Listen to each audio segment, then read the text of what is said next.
Hey. Hey. What you doing?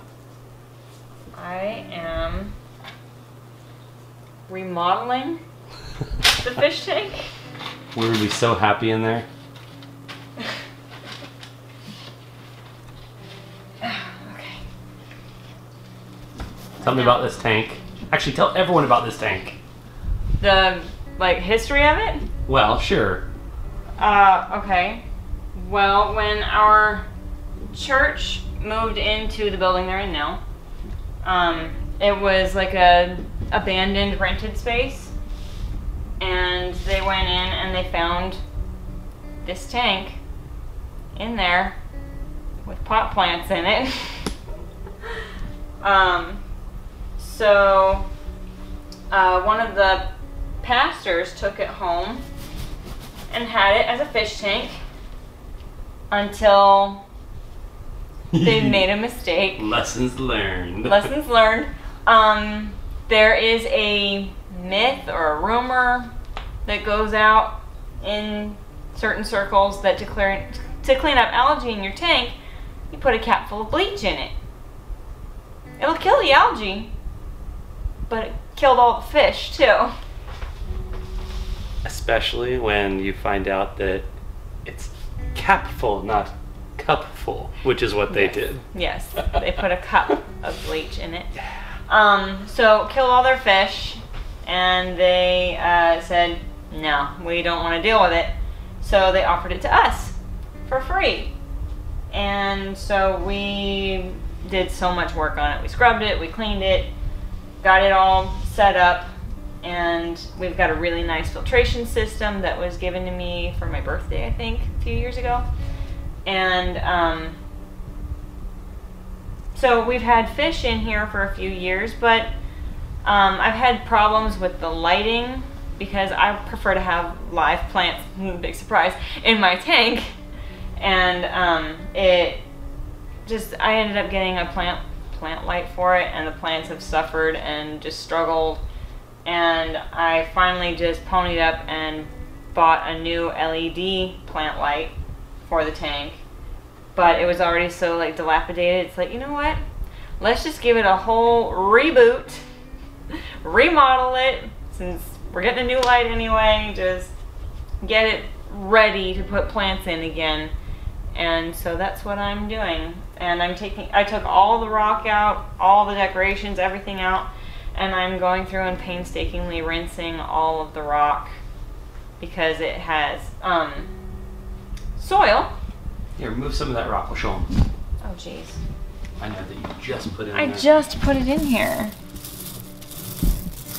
No, the black stuff in there. There's a layer of garden soil in here. You have to be careful about what kind you put in. But basically that's going to provide nutrition for the plants that are going in there.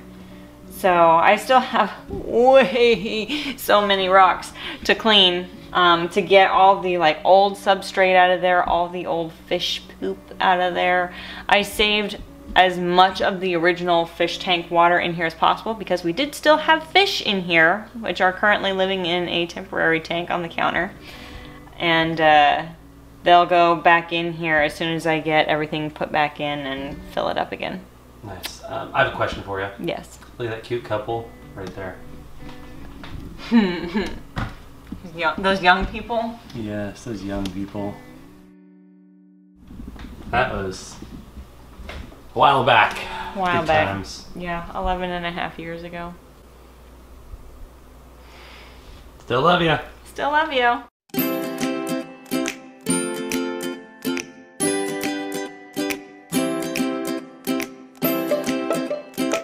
Now, why aren't you just putting this rock straight in there as is? Because it's gross. It's gross. Isn't fish poop good for plants? Yes and no. Fish poop is good to feed the plants, but too much fish poop and you get an algae bloom. Oh. And I just went through a lot of work to clean all the algae out of that tank. So I don't want an algae bloom. So you don't love all plants equally. No one likes algae. Cosmos is like algae. I guess there's that. Algae eaters like algae. I found someone that likes algae. This is our pleco, or plecostomus. He's not all that glorious from this angle, as he sucks on the glass.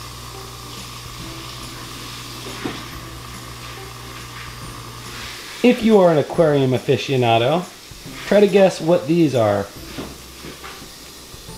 They are something gardeners generally don't like. Now these are snails. They're actually a pretty cool kind of snail. They're called assassin snails. And they are killers of invasive trumpet snails. So generally, they're killers of all snails. They'll pretty much kill anything and fish. And yeah, if you have trumpet snails in your own fish tank, these guys will take care of it. Does everyone want some? Yeah, anyone want any? We started with 2. Now we've got bunches. So Amanda has finally got this thing all filled up again. Look how pretty that is. You can see where those rocks were all finally layered in. She got those branches.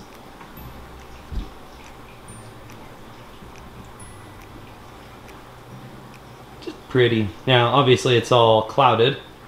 That clouding will go away, she tells me. And then we will have a nice clear fish tank, but the fish are quite camouflaged in there. See if you can spot them. I see one.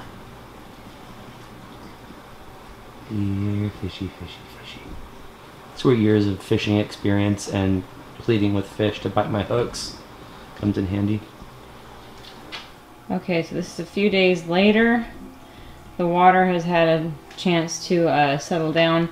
When you first fill it, it's really cloudy. It is a little brown looking right now because of the tannins being released from the particles of wood that are in the soil that I put in the bottom.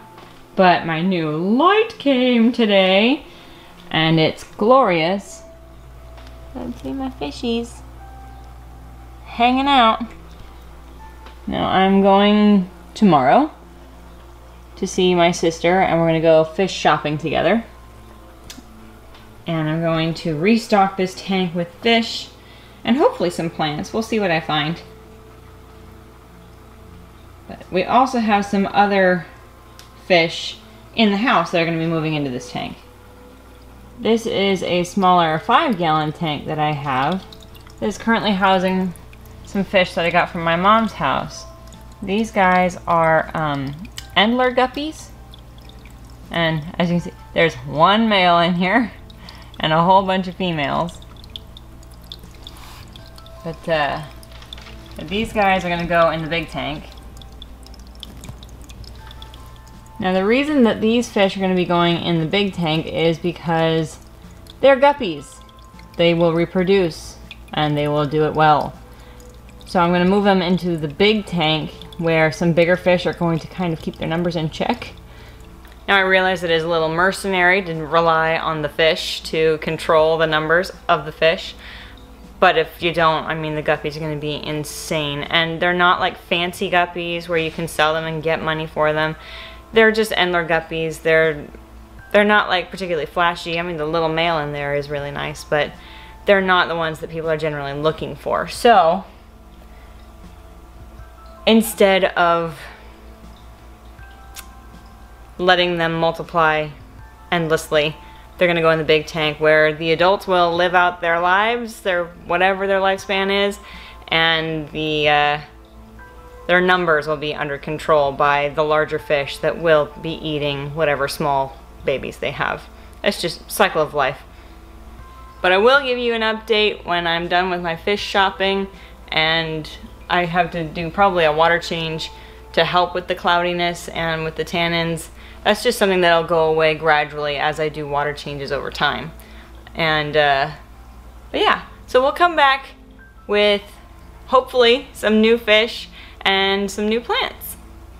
So our new tank, revised tank, hang on. Here we are. as you can see, Amanda's put in a lot of work in this tank since the last time you saw it. New plants, new rock materials been put in here, looking good. You can see it's kind of still cloudy from all the dirt that she put in the bottom to kind of feed the plants, but it's coming right along. Audrey wanted to show you this cool new LED light that we got and some of the cool features it has. So, do we have this on a timer or is it all manual right now? You just have to switch his buttons. And you just gotta switch the buttons. Take a look. Ooh. Ooh, it's nighttime. Daytime. It gets darker and it turns off. Nighttime. Super nighttime. Super duper nighttime. Daytime! Alright, we don't want to make those fish go crazy. But Amanda's actually at a fish store in Sacramento right now getting some new fish. So the next time you see this tank, we'll have new fish in here. We're super excited, right? Mm-hmm.